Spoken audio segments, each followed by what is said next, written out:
దేవుని పరిశుద్ధ నామమునకు స్తోత్రము కలుగును గాక. ప్రభునందు ప్రియమైన దేవుని బిడ్డలారా, తిరిగి మరొక ఆదివారం, జూన్ మాసం ఆఖరి ఆదివారంలోనికి ప్రభు మనలను నడిపించినారు. ఈ యొక్క ఆన్లైన్ ఆరాధనకు మిమ్మల్ని అందరినీ కూడా మన ప్రభు రక్షకుడు విమోచకుడు యేసు ప్రభు నామంలో మీకు ఆహ్వానాన్ని తెలియజేస్తుంటున్నాను. ఉదయకాలపు ఆరాధన మనం ప్రార్థనతో ప్రారంభించుకుందాం. మమ్మలను మిక్కులుగా ప్రేమించిన మా ఘనమైన తండ్రి, ప్రభు రక్షకుడు విమోచకుడు యేసు ప్రభు నామంలో మీ సన్నిధిలోనికి వచ్చి మీకు కృతజ్ఞతాస్తులు చెల్లిస్తూ ఉంటున్నాం. మీ మహావంతమైన ప్రేమ చేత కృప చేత మమ్మల్ని ప్రభా సజీవుల లెక్కలో మీరు ఉంచినారు. మీకు స్తుతులు స్తోత్రాలు వందనాలు చెల్లిస్తున్నాం. పరిశుద్ధ జీవాధిపతి సమస్త జీవమునకు కారణభూతుడా మీ సన్నిధిలో మేము సాగిలపడుచుంటున్నాం. ఆమె నన్నువాడా మీ సన్నిధిలో మేము సాగిలపడుచుంటున్నాం. ఈ యొక్క ఉదయకాల సమయంలో మీ యొక్క సహాయం మాకు మెండుగా అనుగ్రహించమని ప్రార్థిస్తున్నాం. ప్రభా, నేను మా యొక్క ఆరాధన అంతా కూడా ప్రభా మా ఆత్మలకు క్షేమమును మీ నామమునకు మహిమ కలుగునట్లుగా ఉండుటకు కృప చూపమని మీ సన్నిధిలో ప్రార్థిస్తున్నాం. పరిశుద్ధుల దూతల చేత నిరంతరం కూడా పరిశుద్ధుడిని ఆరాధించబడుచున్న మహా గొప్ప దేవ, మీ పరిశుద్ధమైన సింహాసనం నుంచి దేవాలైన మీరు ప్రభా మా స్తుతులను అంగీకరించండి.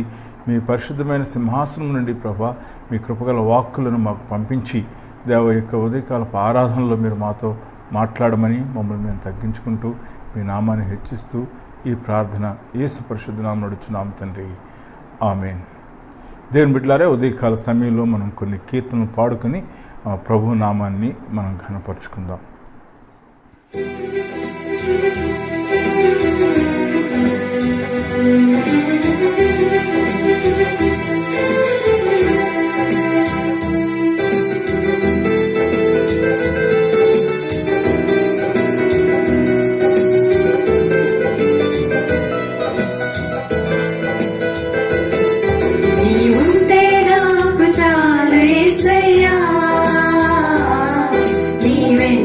నేను ఉంటానేసయ్యా.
అందరికీ దేవుని పేరట వందనాలు. అందరం కలిసి 143వ దావీదు కీర్తనను చదువుకుందాం. యెహోవా, నా ప్రార్థన ఆలకింపుము, నా విన్నపములకు చెవియొగ్గుము. నీ విశ్వాస సత్యమును బట్టియు నీ నీతిని బట్టియు నాకు ఉత్తరమిమ్ము. నీ సేవకునితో వ్యాజమాడకము. సజీవులలో ఒకడును నీ సన్నిధిని నీతిమంతుడుగా ఎంచబడడు.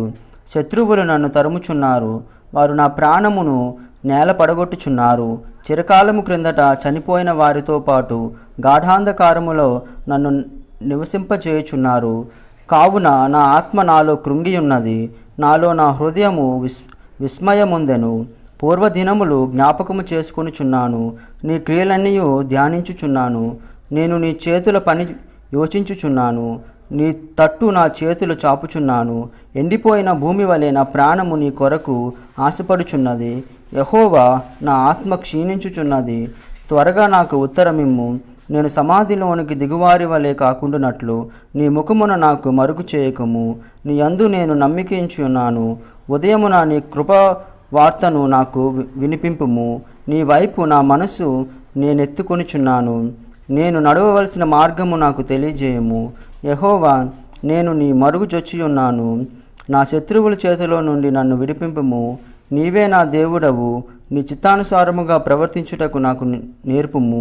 దయగల నీ ఆత్మ సమభూమి గల ప్రదేశమందు నన్ను నడిపించునుగాక.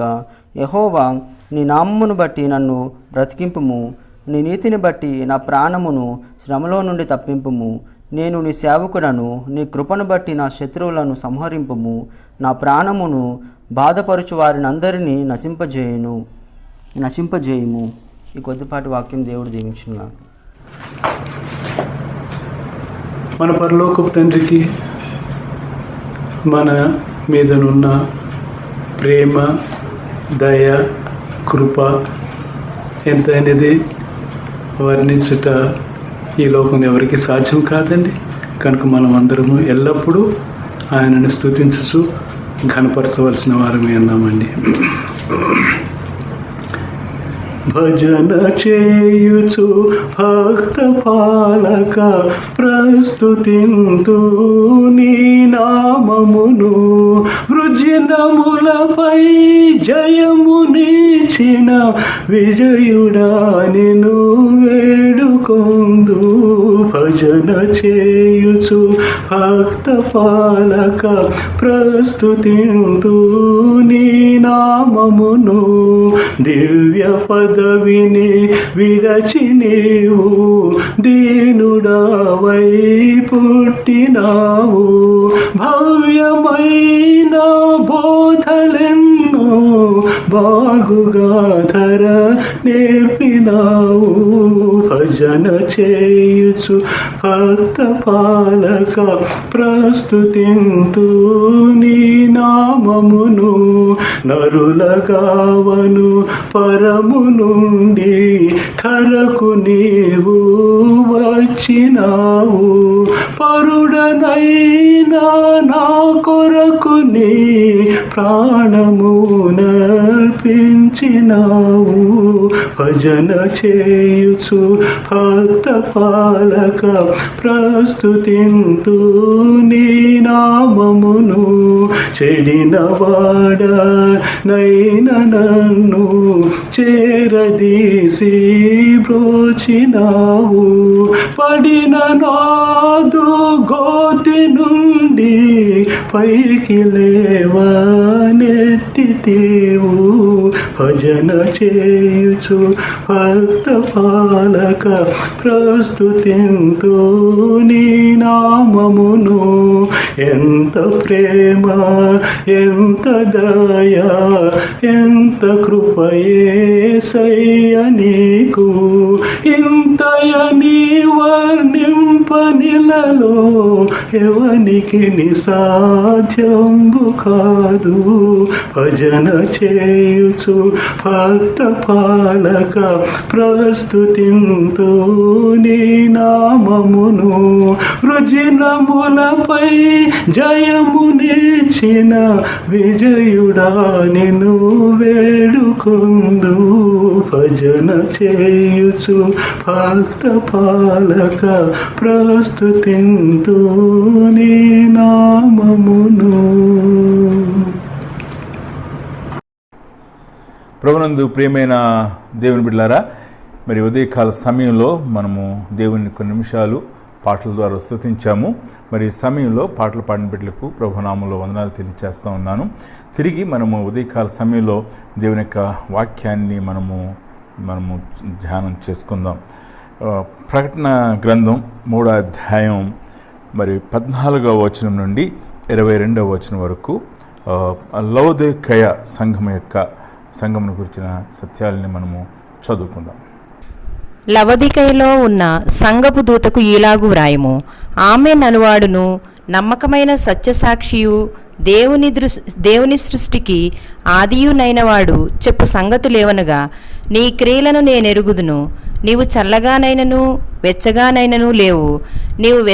నీవు చల్లగానైనను వెచ్చగానైనను ఉండినా మేలు. నీవు వెచ్చగానైనను చల్లగానైనను ఉండక నులివెచ్చనగా ఉన్నావు గనుక నేను నిన్ను నా నోట నుండి ఉమ్మివేయనుద్దేశించుచున్నాను. నీవు దౌర్భాగ్యుడవును, దిక్కుమాలినవాడవును, దరిద్రుడవును, గ్రుడ్డివాడవును, దిగంబరుడవునై ఉన్నావని ఎరుగక, నేను ధనవంతుడను, ధనవృద్ధి చేసియున్నాను, నాకేమీ కొదవలేదని చెప్పుకొనుచున్నావు.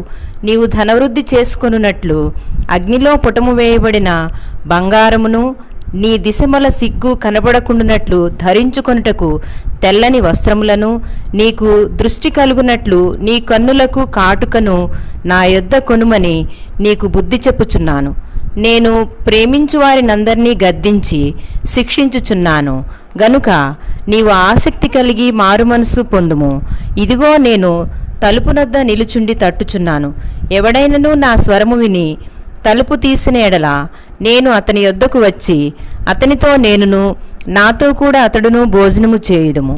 నేను జయించి నా తండ్రితో కూడా ఆయన సింహాసనమునందు కూర్చుండి ఉన్న ప్రకారము జయించువానిని నాతో కూడా నా సింహాసనమందు కూర్చుండనిచ్చెదను. సంఘములతో ఆత్మ చెప్పుచున్న మాట చెవిగలవాడు వినుగాక. దేవుని పరిశుద్ధ నామమునకు స్తోత్రము కలుగును గాక. ప్రభునందు ప్రియమైన దేవుని బిడ్డలారా, తిరిగి మనం ఈ యొక్క సప్తోపదేశములు అనేటువంటి యొక్క శీర్షికన మరి ప్రకటన గ్రంథంలోని 7 సంఘముల గురించినటువంటి వివరణను మనం ధ్యానం చేస్తూ ఉన్నాం. మరి త్రియేక దేవుడు ప్రభువు మనకు అనుగ్రహించినటువంటి గొప్ప మరి అవకాశాన్ని బట్టి నేను దేవదేవునికి వందనాలు తెలియజేస్తూ ఉంటున్నాను. లవోదికయ అనేటువంటి ఈ యొక్క పట్టణం మరి గురించి ఆలోచన చేసినట్లయితే సిరియావాడైనటువంటి అంతియోకు అంతియోకు దీన్ని స్థాపించినట్లుగా మనము గుర్తుపెట్టుకోవాల్సిన వారం అంటున్నాం. 261 నుంచి 246 మధ్యన మరి దీన్ని స్థాపించినట్లుగా మరి మనం గుర్తుపెట్టుకోవాల్సిన వారం అంటున్నాం. ఈయన మరి ఆయన భార్య యొక్క పేరు లవోదికయ అనేటువంటి మరి ఆ భార్య యొక్క పేరును ఈ యొక్క పట్టణానికి పెట్టినట్లుగా మనము గమనించవలసిన వారం అంటున్నాం. ఈ యొక్క లవోదికయ పట్టణం మరి అంతర్జాతీయ మిగిలినటువంటి పట్టణాలకి మరితో అనుసంధానం చేయబడుతున్నటువంటి అంతర్జాతీయ రహదారిని దగ్గరగా ఉన్నటువంటి మరి పట్టణంగా గుర్తుపెట్టుకోవాల్సిన వారం అంటున్నాం. ఈ పట్టణము ఎంతో మరి ధనికమైనటువంటి పట్టణం. ఆర్థికంగా చాలా మరి ధనధాన్యములతో మరి వర్ధిల్చున్నటువంటి పట్టణం. మరి ఈ యొక్క పట్టణం వ్యాపార కేంద్రంగా ఉండిన కారణం చేత ఇక్కడ మరి అనేక మంది మరి ధనవంతులు ఈ యొక్క పట్టణంలో ఉండేవారు.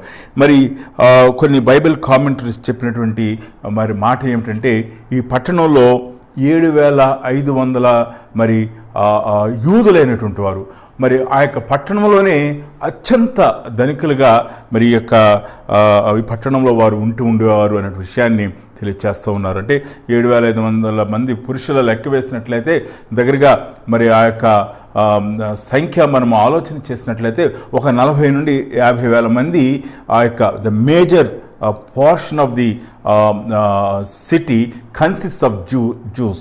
మరి యూదులు అత్యంత ధనవంతులైనటువంటి వ్యాపారస్తులైనటువంటి యూదులు ఇక్కడ ఉంటుండేవారు. మరి ఆ యూదులు అనేవారు ఏమని తలంచేవారంటే, లవోదికయలో ఉన్నటువంటి యూదులు, మరి మాకు మరి ధనం ఉంది, ధాన్యాలు ఉన్నాయి, వ్యాపారం ఉంది, ధన సమృద్ధి ఉంది, పేరు ప్రఖ్యాతులు ఉన్నాయి, కాబట్టి మాకు ఈ యొక్క స్పిరిచువాలిటీ, ఆత్మీయతను గురించి అంత అవసరత లేదు అనేటువంటి మరి భావాన్ని వారి యొక్క మరి కార్యకలాపాల ద్వారా వ్యక్తం చేయటం అనేది మనము చరిత్రలో నుండి గమనించవచ్చు.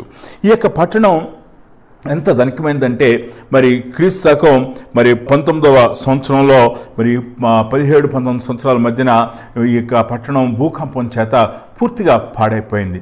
అయితే మరి ఈ యొక్క పట్టణానికి ఆ యొక్క మరి ధనాన్ని ఇవ్వటానికి ఆ యొక్క రోమన్ గవర్నమెంట్ మరి ఆర్థిక సహాయం చేయడానికి ఇష్టపడినప్పుడు ఈ పట్టణస్థులు మరి రోమా ప్రభుత్వం యొక్క ఆర్థిక సహాయాన్ని వారు నిరాకరించి తమకు తాముగా ఈ పట్టణాన్ని వారు మరి తిరిగి పునర్నిర్మించుకుంటడం కూడా మనం చరిత్రలో మనం చూడగలం. మరి ఇక పట్టణం మరి తరచూ భూకంపాలు జరిగేటువంటి పట్టణంగానే ఉన్నది. అయితే ఈ పట్టణంలో మరి నీళ్లు కొరతగా ఉండేటువంటి పట్టణంగా ఉండేది. అందుచేత అక్కడికి దగ్గరగా 20 కిలోమీటర్ల దూరంలో నుండి వారు పాముక్కలే అనేటువంటి ఒక దగ్గర ప్రాంతం నుంచి మరి వారు నీళ్లను తీసుకుని వస్తూ ఉండేవారు. ఎలా తీసుకుని వస్తూ ఉండేవారు అంటే, ఆ రోజుల్లోనే మరి యొక్క నీటి పైప్స్ని మరి 20 కిలోమీటర్ల దూరం నీట్ పైప్స్ని వారు రన్ చేసి అక్కడ నుంచి నీళ్లు తీసుకుని వస్తూ ఉండేవారు. మరి ఈ యొక్క దగ్గర ఉన్నటువంటి ఆ యొక్క ప్రాంతం నుంచి ఆ యొక్క నీళ్లు తీసుకొస్తున్నప్పుడు ఆ నీరు మరి ఈ యొక్క సాంద్రత ఎక్కువ ఉన్నటువంటి నీరు, అందులో ఈ యొక్క సున్నం మరి మిగిలినటువంటి ఆ యొక్క కెమికల్స్ ఉండిన కారణం చేత అది చిక్కని నీరుగా ఉండేది. ఆ యొక్క నీరు ప్రవహిస్తూ 20 కిలోమీటర్లు వచ్చిన తర్వాత అది ఒక విధమైనటువంటి నులివెచ్చని స్థితిలో ఆ నీళ్లు ఉండేవి. మరి ఆ యొక్క నీళ్ళలో నుండి సున్నం ఆ యొక్క పైప్స్లో అంటుకుని ఉండేది. వారు తాగుతున్నప్పుడు కూడా మరి వారికి సున్నం చాలాసార్లు వారు సున్నాన్ని రుచించవలసి వచ్చేది, ఆ కెమికల్స్ని రుచించవలసి వచ్చేది. అది వారికి ఒక విధమైన వాంతి కలుగు చేసేదిగా ఉండేది అనే విషయాన్ని మనము గుర్తుపెట్టుకోవాల్సిన వారమంటున్నాం. మరి కాలక్రమంలో నేను తలస్తున్నది ఏమిటంటే, మరి ఆ నీటి ఎద్దడి బహుతీవ్రమైన కారణం చేత భూకంపాలను బట్టి మరి కాలక్రమంలో ఈ పట్టణం యొక్క ఉనికి కోల్పోవటాన్ని మనము గుర్తుపెట్టుకోవాల్సిన వారమంటున్నాం. అయితే ఈ పట్టణానికి దగ్గరలోనే కొలసి పట్టణం ఉన్నది. మరి అపోస్తలుడైనటువంటి పౌలు కొలసి పట్టణంలో ఆయన మిషనరీ పరిచర్య ఆయన మనం చూస్తూ ఉంటున్నాం. మరి కొలసీలకు ఆయన రాసినటువంటి పత్రిక మనం చూస్తూ ఉంటున్నాం. మరి కాబట్టి ఆ కొలసి పట్టణం దగ్గర మరి ఒక జలధార ఉండేది. అది it starts from the river starts from there.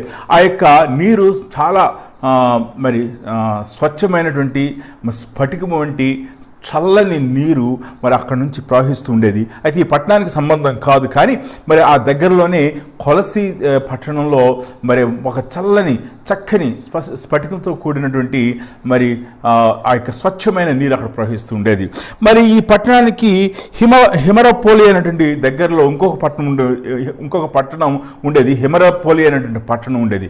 అక్కడ మరి ఈ యొక్క హాట్ స్ప్రింగ్స్ అంటే ఉదక జలాలు, అంటే భూమిలో నుంచి వేడి నీళ్లు రావటం అనేటువంటి ఆ యొక్క ఓటలు అక్కడ హిమరపోలిస్ అని అంటూ ఉంటారు ఇంగ్లీష్లో. హిమరపోలి అనేటువంటి ఆ యొక్క మరి ఆ ప్రాంతం నుంచి ఒక వేడి నీటి ఓటలు ఊగుతూ ఉండేవి. మరి రెండు కూడా కాంట్రాస్ట్ ఆలోచన చేసినట్లయితే రెండు కూడా అద్భుతమైనటువంటి దృశ్యాలుగా మనం గుర్తుపెట్టుకోవచ్చు. మరి కొలసీలో ఆ యొక్క నీరు, the very starting of the river, ఆ యొక్క ప్రారంభంలో ఉండే ఆ స్వచ్ఛమైనటువంటి నీరు. మరి అలానే హిమరపోలియాలో హాట్ స్ప్రింగ్స్. ప్రభు లేక మనకు దేవుడు ఆయన ఈ యొక్క సృష్టిలో కొన్ని ఆశీర్వాదాలు మానవులకి ఇచ్చినాడు. అత్యంత శీతలమైనటువంటి స్థలంలో మరి ఆ యొక్క హాట్ స్ప్రింగ్స్ పెట్టడం ద్వారా మనిషి చలితో చచ్చిపోకుండా ఉండడం కొరకు మరి ఆ యొక్క న్యాచురల్గా మరి ఆ యొక్క వనరుల్ని ఏర్పాటు చేసేనాడు. కాబట్టి ఈ యొక్క లవోదికయ సంఘానికి పట్టణానికి దగ్గరలో ఈ యొక్క హిమరపోలి అనేటువంటి ఈ యొక్క ప్రాంతం ఉంది. హాట్ స్ప్రింగ్స్ ఉండటం మనం గుర్తుపెట్టుకోవాలి. ఇది భౌగోళికంగా మనం చూసినట్లయితే మనకి కనపడేది. కాబట్టి మరి దగ్గరలోనే చల్లని నీళ్ళు ఉన్నాయి, దగ్గరలోనే మరి ఆ యొక్క ఆశీర్వాదకరమైనటువంటి కెమికల్స్తో కూడినటువంటి ఆ యొక్క హాట్ స్ప్రింగ్స్ ఉన్నాయి. మరి ఈ యొక్క పట్టణం యొక్క వైభోగం ఆధిక్యతను గురించి ఆలోచన చేసినట్లయితే ఇంతకుముందే మనం మాట్లాడుకున్న రీతిగా ఇది వ్యాపార కేంద్రంగా ఉండేది. మరి ఈ పట్టణము యొక్క ఒక ప్రాముఖ్యమైన మరి విశిష్టత ఏమిటంటే ఇది వ్యాపార కేంద్రం కాబట్టి ఎక్స్పోర్ట్స్ అండ్ ఇంపోర్ట్స్ మరి ఎగుమతులు దిగుమతులు ఈ పట్టణం ద్వారా చాలా విరివిగా జరుగుతూ ఉండేవి. మరి అది అంత మాత్రమే కాదు, మరి ఈ పట్టణంలో బ్యాంకింగ్ వ్యవస్థ లేక మరి మన వ్యాపార లావాదేవీలు చేసుకోవడానికి బ్యాంక్స్ ఉండేవి. మనము బ్యాంకింగ్ గురించి ఆలోచన చేసేటప్పుడు నేటి దినాల్లో బ్యాంకింగ్ గురించి ఆలోచన చేస్తూ ఉన్నాం. మరి అత్యంత పురాతనమైనటువంటి కాలంలోనే లవోదికయలో మరి బ్యాంకింగ్ వ్యవస్థ ఉండటాన్ని మనం గుర్తుపెట్టుకోవాలి. ఇంకొక విషయాన్ని ఈ సమయంలో మీకు చెప్పడానికి ఆశపడతా ఉన్నాను.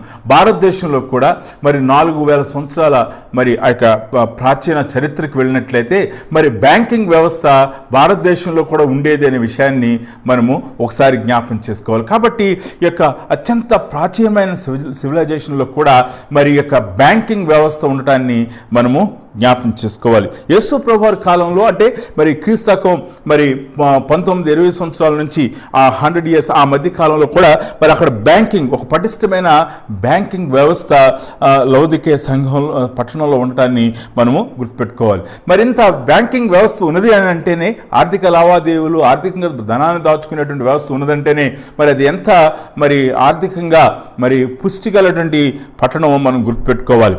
మరి యొక్క ప్రాముఖ్యమైన విషయం సంగతి యొక్క పట్టణం గురించి ఆలోచన చేసేది ఏమిటంటే ఇది ఈ యొక్క టెక్స్టైల్ ఇండస్ట్రీకి ఇది చాలా పేరు గాంచిన పట్టణంగా ఉండేది.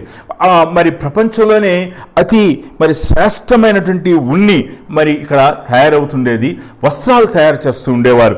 మరి మనము నేటి దిన మరి టెర్లిన్ టెరికాటన్ ఇవన్నీ కూడా మనం ఆలోచన చేస్తున్నాం కదా, స్పన్ క్లాత్ ఇట్లాగా రకరకాలైనటువంటి వస్త్రాలు మనం సింథటిక్ వస్త్రాలు మనం ధరిస్తూ ఉంటున్నాం.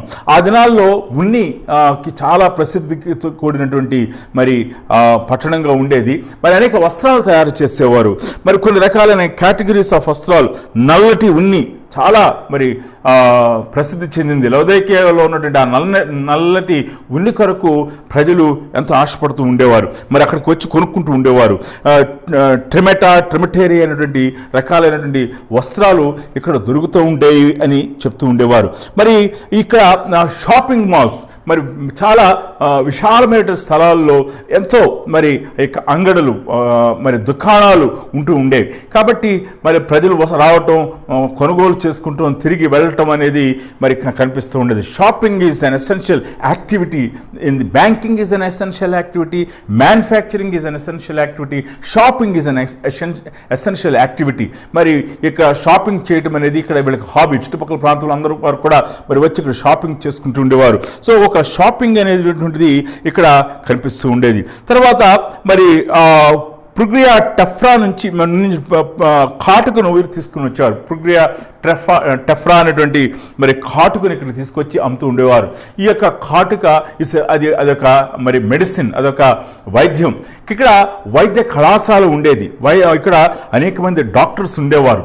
ఇక్కడ మరి మెడికల్ రీసెర్చ్ అనేది ఇక్కడ ఈ పట్టణంలో జరుగుతూ ఉండేది. కాబట్టి ఇక్కడ చూడండి, ఆస్తి ఉంది, అంతస్తు ఉంది, ఆరోగ్యం ఉంది, కాబట్టి అన్నీ కూడా ఉన్నాయి. మరి ఆత్మీయత మాత్రం ఇక్కడ కొదువుగా ఉండటాన్ని మనము జ్ఞాపకం చేసుకోవాల్సిన వారం అంటున్నాం. కాబట్టి ఈ పట్టణం చూస్తున్నట్లయితే మరి ఫ్యాషన్ ఈ పట్టణంలో ఎంతో ఫ్యాషన్ కనిపిస్తూ ఉండేది. మరి ఈ యొక్క ఫ్యాషనబుల్ వరల్డ్ ఈ యొక్క లవోదికీయలో ఉండటాన్ని మనం జ్ఞాపం చేసుకోవాలి. కాబట్టి ఇటువంటి మరి ఫ్యాషనబుల్ వరల్డ్లో సంఘం యొక్క ఉనికిని గురించి మనం ఆలోచన చేయాలి. లోకము యొక్క ప్రభావం సంఘం మీద పడటాన్ని మనము ప్రతిసారి కూడా జ్ఞాపం చేసుకోవాలి. సంఘం మరి లోకాన్ని ఎదుర్కొంటూ మనము సంఘము మరి ఒక్కొక్క పట్టణంలో ఒక్కొక్క మరి కల్చర్లో ఒక్కొక్క దేశంలో సంఘము ఒక్కొక్క విధమైనటువంటి మరి సవాళ్ళని ఎదుర్కొంటుంది అనే విషయాన్ని ఈ యొక్క ప్రకటన గ్రంథం ద్వారా మనం తెలుసుకోవచ్చు. లవోదికయ పట్టణం నేటి ప్రపంచ మరి నాగరికతకు అద్దం పట్టేదినట్లుగా కనిపిస్తూ ఉంది. వ్యాపార రంగం, బ్యాంకింగ్ వ్యవస్థ, మ్యానుఫ్యాక్చరింగ్ వ్యవస్థ, ఫ్యాషనబుల్ వరల్డ్, మెడిసిన్, మరి ఇవన్నీ కూడా మనం చూస్తున్నట్లయితే అత్యంత ధనం ఉన్న తర్వాత దేవుని అవసరత మాకు ఏమున్నది అనేటువంటి ఆలోచన మరి కలుగు చేసేటువంటి ధనాన్ని కలిగి ఉండటం, ఇవన్నీ చూస్తున్నట్లయితే it represents the present day world. ఈ నవీన మరి నాగరికతకు, నవీన మరి సమాజానికి అది ఒక ప్రతినిధిగా అది ఒక సాదృశ్యంగా కనపడటాన్ని మనం గుర్తుపెట్టుకోవాలి. కాబట్టి ఆ యొక్క మరి లోకంలో సంఘం ఎలాగున ఎటువంటి స్థితికి దిగజారిపోయిందో, ఎలాగున సంఘం స్లైడ్ అయిపోయి మరి గమనించుకోకుండా మరి తన యొక్క స్థితిని గమనించుకోకుండా జీవిస్తుందో ప్రభు ఇక్కడ హెచ్చరిక చేస్తూ ఉంటున్నాడు. ఈ సంఘం గురించి మనం ఆలోచన చేసేటప్పుడు కొలసీలకు రాసిన పత్రిక మరి 4వ అధ్యాయం మరిలో మనం చూసినట్లయితే 12వ వచనం నుంచి కూడా మనం చూసినట్లయితే ఇంత ప్రెషర్, మరి అన్సీన్ వరల్డ్ ప్రెషర్, అదృశ్య లోకము యొక్క నటన యొక్క మరి ఆ యొక్క ఒత్తిడి, ఆ ప్రభావం ఈ లవోదికయ సంఘం మీద ఉన్నది. కాబట్టి కొంతమంది ఈ లవోదికయ సంఘం గురించి ప్రార్థన చేస్తున్నారు. పౌలు తన యొక్క టీం ఎలా ప్రార్థన చేస్తున్నారో కొలసీలకు రాసిన పత్రికలో మనం చూడగలం. దయచేసి కొలసీలకు రాసిన పత్రిక మరి 4వ అధ్యాయము మరి 12వ వచనం నుండి మనం చదువుదాం. మీలో ఒకడును క్రీస్తు దాసుడునైన ఎపఫ్రా మీకు వందనములు చెప్పుచున్నాడు. మీరు సంపూర్ణులను, ప్రతి విషయంలో దేవుని చిత్తమును గూర్చి సంపూర్ణ నిశ్చయత గలవారునై నిలకడగా ఉండవలనని ఇతడు ఎల్లప్పుడూ మీ కొరకు తన ప్రార్థనలలో పోరాడుచున్నాడు. ఇతడు మీ కొరకును, లవోదికయ వారి కొరకును, హియరా పొలివారి కొరకును బహు ప్రయాసపడుచున్నాడని ఇతనిని గూర్చి సాక్ష్యమిచ్చుచున్నాను. లూకాను ప్రియుడైన వైద్యుడును దేమాయు మీకు వందనములు చెప్పుచున్నారు. లవోదికయలో ఉన్న సహోదరులకును నుంఫాకును వారి ఇంట ఉన్న సంఘమునకును వందనములు చెప్పుడి. ఈ పత్రిక మీరు చదివించుకొనిన తరువాత లవోదికయ వారి సంఘములోను చదివించుడి. లవోదికయకు వ్రాసి పంపిన పత్రికను మీరును చదివించుకొనుడి. మరియు ప్రభునందు నీకు అప్పగింపబడిన పరిచర్యను నెరవేర్చుటకు దాని గూర్చి జాగ్రత్త పడుమని అర్కిఫుతో చెప్పుడి. మరి ఈ యొక్క లవోదికయ సంఘం గురించి మనం ఆలోచన చేసినప్పుడు ఈ సంఘం గురించి మరి సంఘం వారు, కొలసీలో ఉన్నటువంటి టీం వారు కూడా ఇందులో ఇన్వాల్వ్ అయినట్లుగా మనకు కనిపిస్తూ ఉంది. ఇక్కడ మనం చూసినట్లయితే మరి ఎపఫ్రా మరి పోరాడుతున్నాడు అని చెప్తున్నాడు. చూడండి, ఒకడును క్రీస్తు దాసుడైన ఎపఫ్రా మీకు వందనములు చెప్తున్నారు. మీరు సంపూర్ణులను, ప్రతి విషయంలో దేవుని చిత్తమును గూర్చి పూర్ణాత్మ నిశ్చిత గలవారే నిలకడగా ఉండవాలని ఇతడు ఎల్లప్పుడూ మీ కొరకు తన ప్రార్థనలో పోరాడుచున్నాడు. ఇతడు మీ కొరకును, లవోదికయ వారి కొరకును, హియోరా పాలి వారి కొరకును బహు ప్రయాసపడుచున్నాడని ఇతను గూర్చి సాక్ష్యం ఇచ్చుచున్నాను. మరి ఒక టీం ఉన్నది, వాళ్ళు ప్రార్థన చేస్తున్నారు, ఇక్కడ బహుగా ప్రయాసపడుతూ ఉన్నారు. ఎందుకంటే ఈ యుగ సంబంధమైన దేవత మరి అవిశ్వాసులైన వారికి మనోనేత్రములకు గుడ్డితనం కలుగు చేస్తుంది అనేటువంటి చెప్పబడిన వాక్య ప్రకారంగా ఇక ఫ్యాషనబుల్ వరల్డ్, ఎఫ్లుయెంట్ కమ్యూనిటీస్, ఈ యొక్క సమాజంలో ఉన్నటువంటి క్రైస్తవులు ఆ యొక్క ఎఫ్లుయెన్స్తో వారు కొట్టుకుపోతూ ఉన్నారు. వీరిని మరి అడ్రస్ చేయటం, వీరికి ఈ యొక్క ఆత్మీయమైన సత్యాలు తీసుకువెళ్ళటం తేలికైన విషయం కాదు. అందుచేత ఎంతో ప్రార్థన చేయటం మనం ఇక్కడ గుర్తుపెట్టుకోవాలి. మరి లవోదికయ సంఘానికి పౌలు రాసిన మరి ఆ యొక్క పత్రిక మనకి అందుబాటులో లేదు. మరి ఆ యొక్క పత్రికను వారు ఏం చేస్తారో మనకు తెలియదు. మరి పౌలు యొక్క పత్రికలన్నీ కూడా మనం చూసినట్లయితే మరి ఆత్మీయమైన సంగతుల గురించి ఉంటాయి. అవి మాకు అర్థం కావట్లేదని తలంచారో నాకు తెలియదు. కాబట్టి మరి ఆ యొక్క పత్రికను గురించి విషయం మనకు తెలియదు. కానీ ఏమంటున్నాడంటే, నేను కొలసీకి వారికి చెప్తున్నాడు, నేను లవోదికయకు రాసినటువంటి ఆ పత్రిక మీరు రప్పించుకుని చదవండి అని చెప్తున్నాడు. ఈ పత్రికను వాళ్ళు చదవమనండి అని చెప్తుంటున్నాడు. కొలసీలకు రాసిన పత్రికలో కూడా మరి ఒక హెచ్చరిక ప్రభు ఇచ్చాడు. ఏంటంటే, మీరు క్రీస్తుతో లేపబడిన వారైతే పైనున్న వాటినే వెదకండి, భూ సంబంధమైన వాటిని మీద మనసు ఉంచొద్దు అని ఒక కేటగారికల్గా స్పష్టమైన భాషలో, మరి ఖచ్చితమైన భాషలో మరి పౌలు మాట్లాడుతున్నాడు.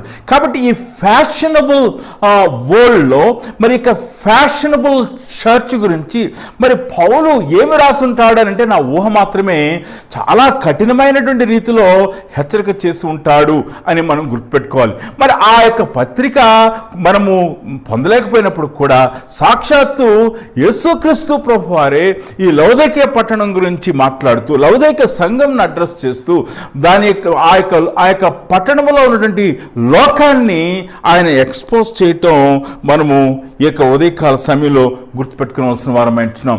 దేవుని యొక్క మాటలు మరి ఆయన ఏదైతే సంఘానికి ఇవ్వాలనుకుంటున్నాడో అది మానవుని యొక్క గుడ్డితనంతో, మానవుని యొక్క నిర్లక్ష్యంతో అది దాచిపెట్టడానికి ప్రయత్నం చేసినప్పుడు కూడా దేవుడు తన సార్వభౌమైనటువంటి చిత్తంలో నుండి, తన సార్వభౌమైన జ్ఞానంలో నుండి, తన సార్వభౌమ అధికారంలో నుండి తాను చెప్పవలసింది తిరిగి చెప్తాడు అనే విషయాన్ని మనం ఈ యొక్క అధ్యాయం చదువుతున్నప్పుడు, ఈ యొక్క లవోదికయ సంఘం గురించి చదువుతున్నప్పుడు మనము జ్ఞాపం చేసుకోవాలని ప్రభునామంలో మీకు మనం చేస్తూ ఉంటున్నాను.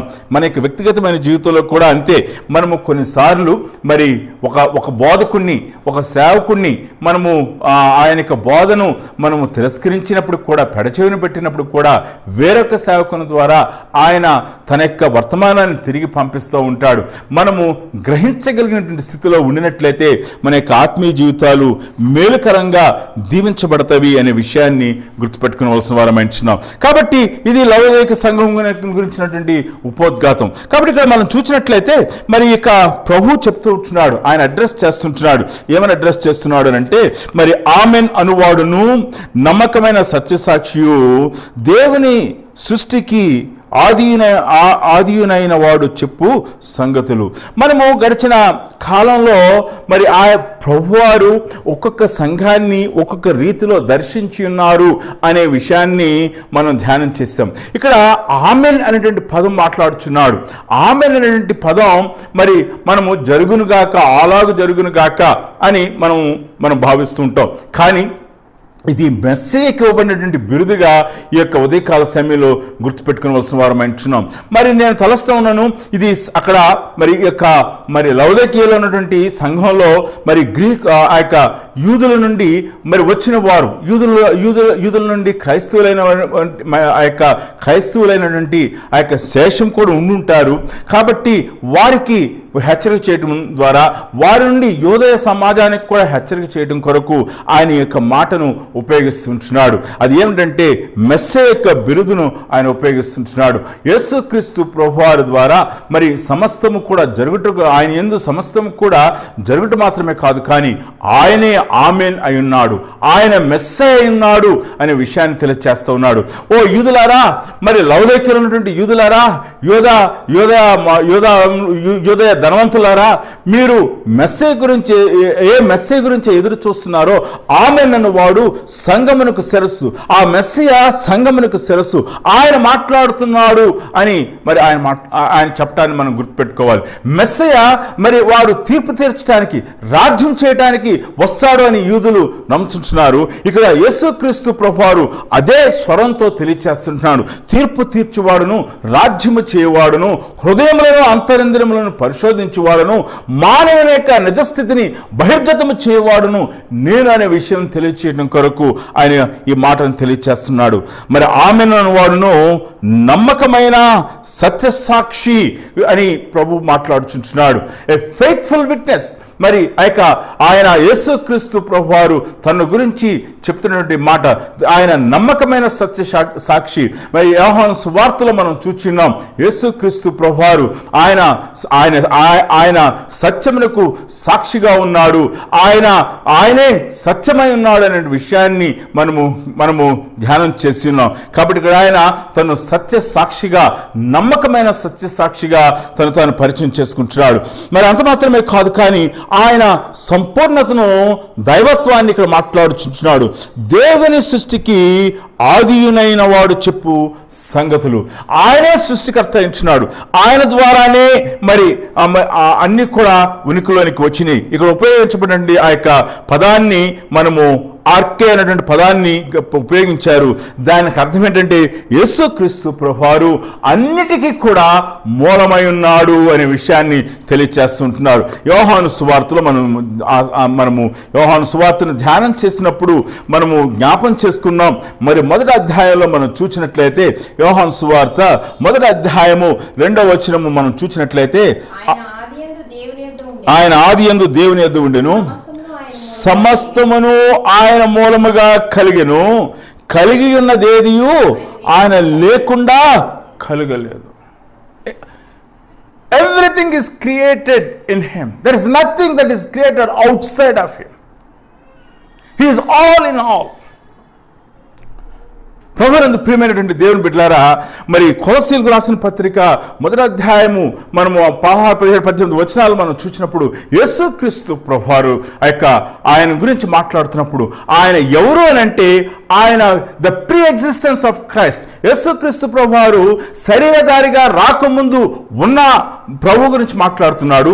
యేసుక్రీస్తు ప్రభువారిని గురించిన 3 మరి విశేషమైనటువంటి సత్యాల్ని పౌలు తెలియచేస్తున్నాడు. అది ఏమిటంటే, యేసుక్రీస్తు ప్రభువారు సృష్టికర్త, యేసుక్రీస్తు ప్రభువారు ఆయన సమస్తము కూడా పరిపాలన చేయవాడు, యేసుక్రీస్తు ప్రభువారు విమోచకుడైనాడు. Christ is the creator of the whole of the universe. Christ is the sustainer of the universe and Christ is the redeemer of the sinners. కాబట్టి యేసుక్రీస్తు ప్రభువారు పాపులను విమోచించువాడు, ఈ సమస్త సృష్టిని కూడా ఆయన పరిపాలన చేయువాడు, ఆయన దృష్టి నుంచి మరిలేది ఏది కూడా లేదు, ఆయన ఈ సమస్త సృష్టికి కూడా సృష్టికర్త అంటున్నాడు. ఒక భీకరమైన సత్యాన్ని. కాబట్టి ఈ కొలసి పట్టణంలో చెప్పినటువంటి మాటే ఇక్కడ లవోదికీయ సంఘంలో కూడా చెప్తున్నాడు. అది ఏమిటంటే, He is God. ఓ లవోదిక పట్టణస్థులారా, ఓ లవోదికీలో ఉన్నటువంటి క్రైస్తవ సంఘమా, మీరు జ్ఞాపం చేసుకునండి, ఈ లోకంలో ఉన్నటువంటి ఆకర్షణలు, ఈ లోకంలో ఉన్న fashions, the glitters of the world, ఈ లోకంలో ఉన్నటువంటి మెరుపులు, ఈ లోకంలో ఉన్నటువంటి జ్ఞానము, ఈ లోకంలో ఉన్నటువంటి వైభోగము, ఇవన్నీ కూడా ఆయన క్రింద ఉండేవే. మీరు ఆయనకు లోబడాలి, ఆయనను మాట వినాలి అనేటువంటి హెచ్చరిక. The very introduction of Jesus Christ is very powerful here. చాలా శక్తివంతముగా ఆయన తాను పరిచయం చేసుకుంటాం మరి ఇక్కడ చూస్తూ ఉంటున్నాం. 15వ వచనం మనం చూసినట్లయితే ఆయన ఇలా చెప్తున్నాడు, నీ క్రియలను నేను ఎరుగుదును, నువ్వు చల్లగానైనను వెచ్చగానైనను లేవు, నువ్వు చల్లగానైనను వెచ్చగానైనను ఉండిన మేలు, నువ్వు వెచ్చగాను నేను చల్లగానైనా ఉండక నులువెచ్చగా ఉన్నావు గనుక నేను నిన్ను నా నోట నుండి ఉమ్మవే ఉద్దేశించుచున్నాను. మనము 3 రకములైన నీళ్ళ గురించి మనం చూచాం. ఈ యొక్క మాటను, ఈ యొక్క నులివెచ్చని స్థితి గురించి మనం ఆలోచన చేసేటప్పుడు చాలాసార్లు నేను ఏమంత తలంచి ఉన్నానంటే, నులివెచ్చని స్థితి అంటే మరి సగము ఆత్మీయమైన జీవితము, సగము లోకముతో కూడినటువంటి జీవితం మనం తలంచిన్నాను. కానీ ఇక్కడ మనం చూసినట్లయితే ప్రభునందు ప్రియమైన బిడ్డలారా, ఈ లవోదిక పట్టణం వారికి, లవోదికలో ఉన్నటువంటి క్రైస్తవ సంఘానికి కొలస్సీలో ఉన్నటువంటి ఆ చల్లని నీరు, స్వచ్ఛమైన నీరు తెలుసు. మరి హిమరపోలియాలో ఉన్నటువంటి ఆ యొక్క హాట్ స్ప్రింగ్స్, ఉదక జలాలు తెలుసు, నీటి ఊటలు తెలుసు. మరి ఆ దగ్గర పట్టణంలో నుంచి వారికి వస్తున్నటువంటి ఆ యొక్క నులివెచ్చని నీరు కూడా తెలుసు. మిమ్మల్ని బయటకు ఉమ్మువే ఉద్దేశించున్నానని దానికి ట్రాన్స్లేషన్ ఏమైనదంటే, మీరు నాకు వారు వాసనతో కూడిన కెమికల్స్తో కూడినటువంటి చాలా భారమైనటువంటి ఆ నీరు, ట్యాప్స్లో వచ్చే నీరు, కంపు కొడుతున్నటువంటి నీరు, ఆరోగ్యానికి మంచి కాని నీరు వారు ఒకసారి వారు త్రాగుతున్నప్పుడు వారికి వాంతులయ్యేవి, వారు కక్కుకునేవారు. It causing them, it is a nauseating experience to drink that lukewarm water that is brought into the city. ఇక్కడ ప్రభు లౌదీక సంఘానికి ఇస్తున్నటువంటి హెచ్చరిక ఏమిటంటే, your spirituality is nauseating to me. నాకు అసహ్యం కలిగించేదిగా, నాకు వాంతి వచ్చేదిగా ఉన్నది. మలాకి గ్రంథంలో ప్రభు ఎలాగన అసహించుకుంటున్నాడో, వారి మరి బలుల విషయమైన అలా ఎలాగన అసహించుకుంటున్నాడో, వారి అర్పణల విషయంలో ఎలాగ అసహించుకుంటున్నాడో. ఎందుకు అసహించుకుంటున్నాడంటే, వారు నామకే వస్తే వారు పేరుకు మాత్రము రిచువల్స్, ఆ పేరుకు మాత్రము ఆచార కార్యకలాపాలు వారు చేస్తున్నారు. వారు హృదయము దేవునితో సరిగా లేదు, నాకు ఇష్టం లేదు. ఇక్కడ మలాకి గ్రంథంలో ఉన్నటువంటి అసహ్యాన్ని మించి ఇక్కడ మాట్లాడుతున్నాడు. It is causing me a nauseating experience. ఇది నాకు వాంతి కలిగించేదిగా ఉన్నది. మీ కార్యములు, మీరు ధనవంతులు కాబట్టి మీకు ధనాన్ని ఉపయోగించి మరి కొన్ని కార్యాలు చేస్తూ ఉండొచ్చు, కానీ మీ హృదయము సరిగా లేదు. మీకు ఆత్మీయ జీవితము నాతో సంబంధం లేదుగా ఉన్నది. మీ యొక్క ఆత్మీయ జీవితంలో మిమ్మల్ని మీరు ఉన్నతమైన వారుగా తలస్తూ ఉంటున్నారు. ఓ లౌదీక పట్టణస్థులారా, మీరు మరి కొలసి నీళ్ళవల్లే చల్లగా స్వచ్ఛతగా ఉండినా బాగుండేది. మరి హిమరపోలియాలో ఉన్నటువంటి ఉదక మండలంలో ఉన్నటువంటి హాట్ స్ప్రింగ్స్లో వచ్చే నీళ్లులాగా మరి వేడిగా ఉండి అవి మెడికల్ వాల్యూ కలిగిన దానిగా ఉన్నా బాగుండేది. కానీ మీరు ఆ ట్యాప్స్లో, ఆ నల్లాల్లో వస్తున్నటువంటి మురికి నీళ్ళలాగా నులివెచ్చని నీళ్ళతో ఉన్నారు, కెమికల్స్తో ఉన్నారు, వాసన కొడుతూ ఉన్నారు. మీకు ఆత్మీయ జీవితం అలాగా ఉన్నది. ఒక కాటైన హెచ్చరిక. లౌదీక సంఘస్థుల గురించి, వారిని దుర్బోధల గురించి ప్రభు ఇక్కడ మాట్లాడట్లేదు. వ్యభిచార సంబంధమైన పాపం గురించి ఇక్కడ ఆయన మాట్లాడట్లేదు. మరి మిగిలినటువంటి మరి నైతిక పతనాల గురించి ఆయన ఇక్కడ మాట్లాడట్లేదు. కానీ మరి విగ్రహారాధన గురించి ఆయన మాట్లాడట్లేదు. కానీ లోకము యొక్క పోకడలో పేరుకు మాత్రము క్రైస్తవులుగా పిలువబడుతూ, పేరుకు మాత్రము సేవకులుగా పిలువబడుతూ, పేరుకు మాత్రము పిలువబడిన వారుగా పిలువబడుతూ, పేరుకు మాత్రము మేము విశ్వాసమని చెప్పుకుంటూ, పేరుకు మాత్రమే మేము రక్షించబడ్డామని చెప్పుకుంటూ, పేరుకు మాత్రం మేము బాప్తిసం తీసుకున్నామని చెప్పుకుంటూ, పేరుకు మాత్రం మేము బల్లాల్లో పొందుతున్నామని చెప్పుకొనొచ్చు, పేరుకు మాత్రము మాకు సంఘం అనేది, మా సంఘము పెద్దదని చెప్పుకొనొచ్చు, పేరుకు మాత్రం మా సంఘంలో అనేకమైన కార్యక్రమాలు జరుగుతున్నామని చెప్పుకొనొచ్చు. అంతరంగంలో క్రీస్తుతో సమాధానము లేని వారుగా, క్రీస్తుతో సహవాసము లేని వారుగా, క్రీస్తుతో సంబంధం లేని వారుగా, దేవుని వాక్యంలో నాటబడిన వారుగా ఉన్నటువంటి వీరి యొక్క religious activity, the Christian religious యాక్టివిటీని గురించి ప్రభు మాట్లాడుతూ, it is causing a nauseating experience to me. ఇది నాకు కక్కు వచ్చేటట్టుగా చేస్తుంది, వాంతి వచ్చేటట్టుగా చేస్తూ ఉన్నది. ప్రభునందు ప్రియమైన దేవుని బిడ్డలారా, ఈ యొక్క ఉదయకాల సమయంలో మన యొక్క ఆత్మీయ జీవితంలో మనం ఎలాగ ఉన్నాము? ఫ్యాషనబుల్ వరల్డ్లో మనము ఫ్యాషనబుల్ క్రిస్టియానిటీని అనుసరిస్తున్నామా, లేకపోతే ఎ ఫర్వెంట్ క్రిస్టియానిటీ మనము అనుసరిస్తున్నామా? ఎ ఫెయిత్ఫుల్ క్రిస్టియన్గా మనం ఉన్నామా ప్రశ్నించుకోవలసిన వారు మైంచున్నాం. 17వ వచనము, నీవు దౌర్భాగ్యుడును, దిక్కుమాలిన వాడును, దరిద్రుడును, గుడ్డివాడును, దిగంబరుడునై ఉన్నానని ఎరుగక నేను ధనవంతుడను, ధనవృద్ధి చేసుకుని ఉన్నాను, నాకేమీ కొదవలేదని చెప్పుకొనుచున్నావు. నీవు ధనవృద్ధి చేసుకున్నట్లు అగ్నిలో పుటవు వేయబడిన బంగారమును నీ దిశమల్లా సిగ్గు కనపడుకున్నట్లు ధరించుకున్నట్టుకు తెల్లని వస్త్రములను, నీకు దృష్టి కలుగునట్లు నీ కన్నులకు కాటుకను నా యుద్ధ కొనుమని నీకు బుద్ధి చెప్తున్నాను. దేవుని బిడ్డలారా, ఇక సంఘం యొక్క ఆత్మీయ స్థితిని ప్రభువారు ఎక్స్పోజ్ చేస్తూ ఉన్నారు. ఆయనకి ఫీలింగ్స్ చెప్పారు, వీరి యొక్క ఆత్మీయ స్థితిని తెలియచేస్తున్నారు. మీరు ఆత్మస్థితి కలిగిన వారు, మేము బాగున్నామని తలుస్తూ ఉన్నారు. మీలో ఆత్మ పరిశీలన లేదు. మీరు అత్యంత విషాదకరమైనటువంటి జీవితాన్ని జీవిస్తున్నారు ఆత్మీయంగా, కానీ మీరు ఎరగిన వారుగా ఉంటున్నారు.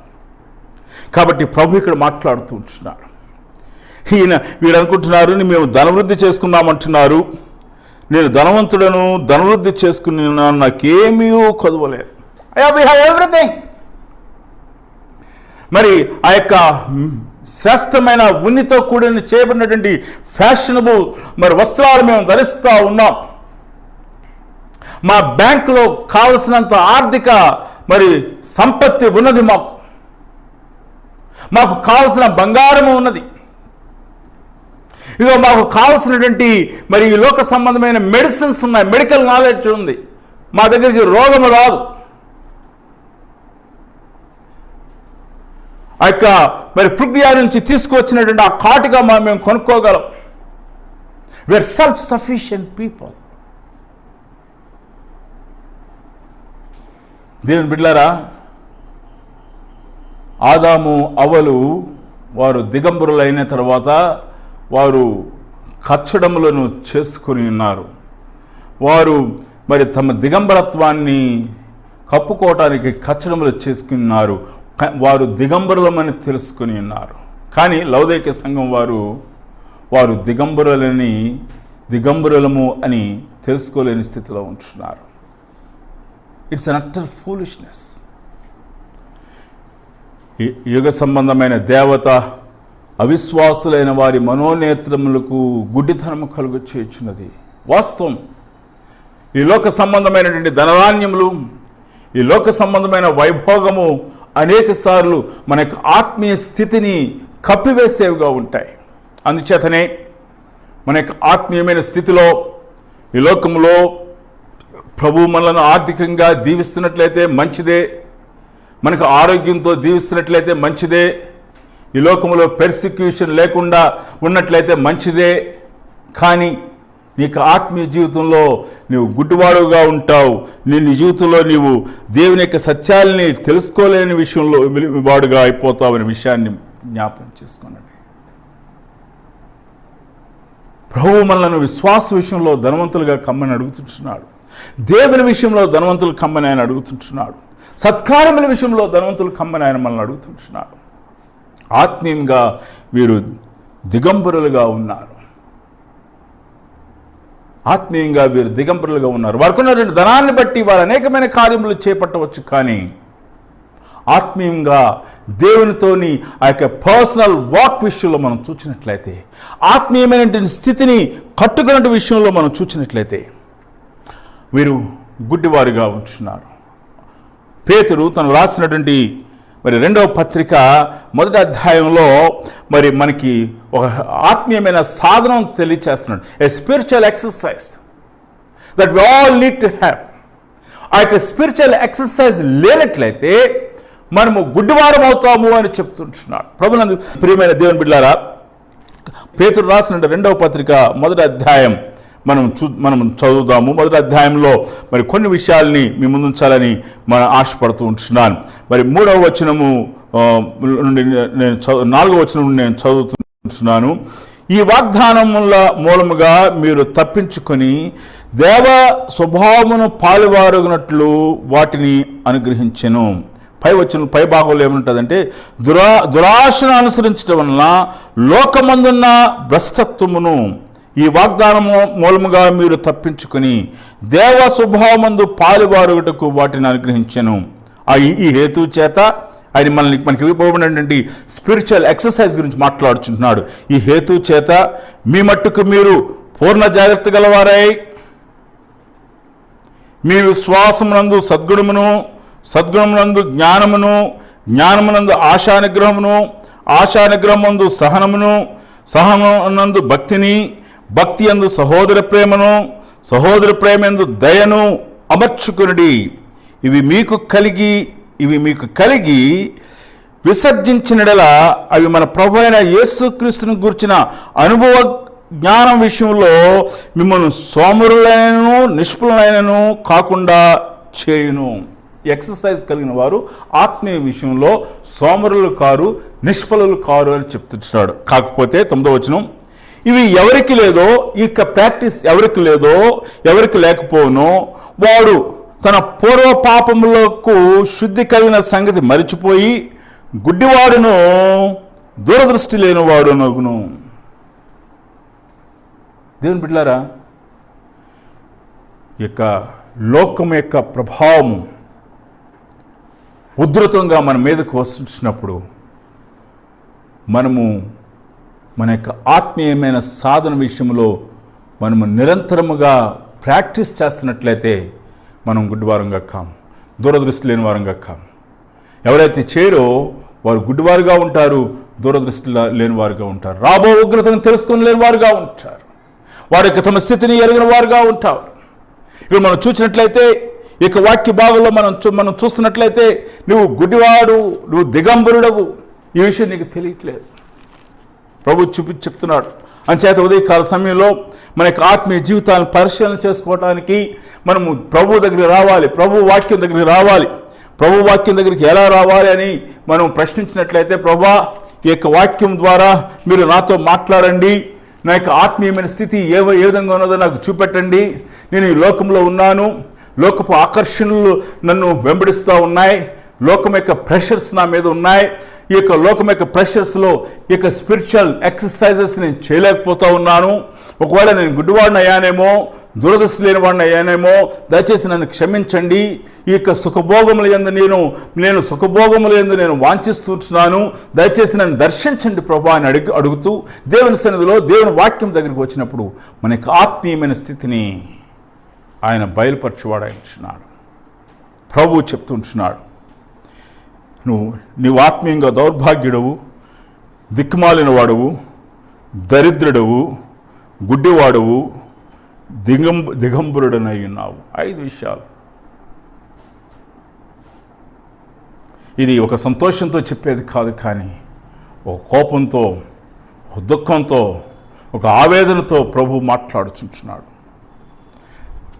18వ వచనము, నీవు ధనవృద్ధి చేసుకున్నట్లు అగ్నిలో పుటవేయబడిన బంగారమును, నీ దిశమల సిగ్గు కనపడకుండుటకు ధరించుకున్నటకు తెల్లని వస్త్రములను, నీకు దృష్టి కలుగునట్లు నీ కన్నులకు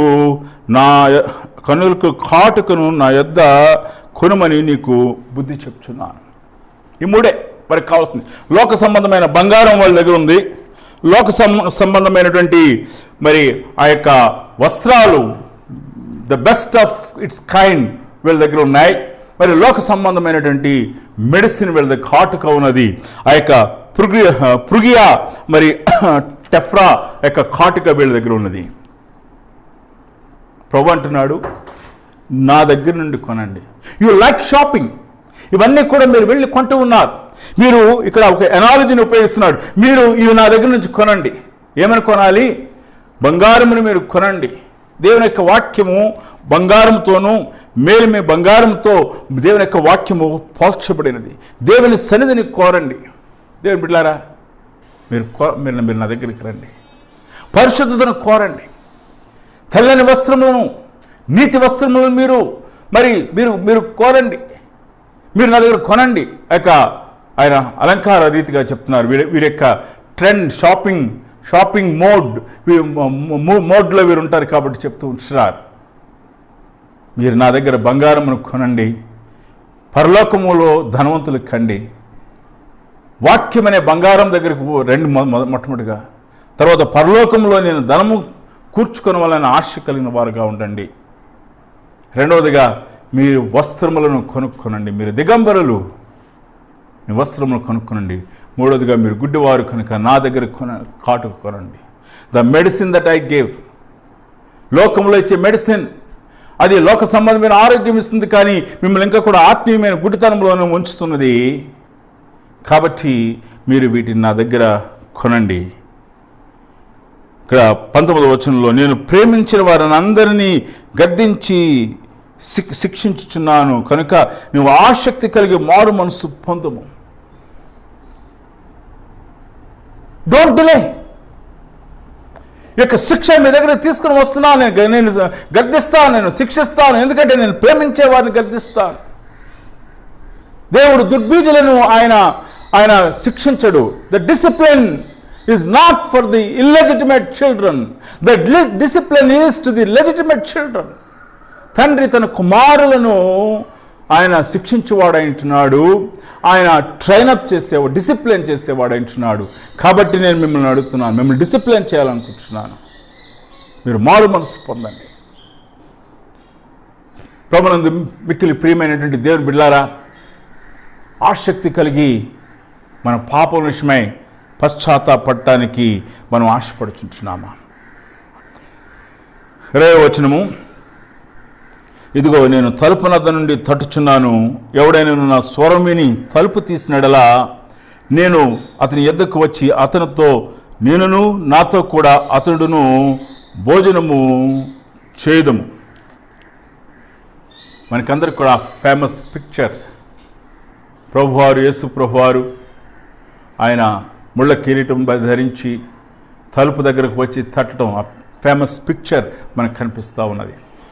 కొంతమంది బైబిల్ స్కాలర్స్ చెప్పిన మాట ఏమిటనంటే, ఇది మరి పాపులందరినీ కూడా రక్షించడం కొరకు మరి ప్రభు ఇచ్చినటువంటి ఆ యొక్క ప్రేమకు ఇది సాదృశ్యంగా ఉందని చెప్తూ ఉన్నారు. మరి ఈ లోకంలో మరి దేవుడు తన వెదకిన పాపుల కొరకు తనను వెదికేవారు కొరకు కాదు, కానీ తను వెదకని పాపుల కొరకు ఆయన మరి వచ్చినారు. మాకు అవసరం లేదు నువ్వు అని చెప్పి తలంచిన వారిని కొరకు ప్రభువు వచ్చాడు, ఆయనే స్వయంగా వెళ్ళుచున్నాడు అని మరి చెప్తూ ఉన్నారు. కాబట్టి ఇది నశించిన మరి పాపులను గురించినటువంటి వాక్య భాగంగా కొంతమంది చెప్తూ ఉన్నారు. ఈ వాక్య భాగాన్ని అనేక మంది అనేక రకములుగా వివరించారు.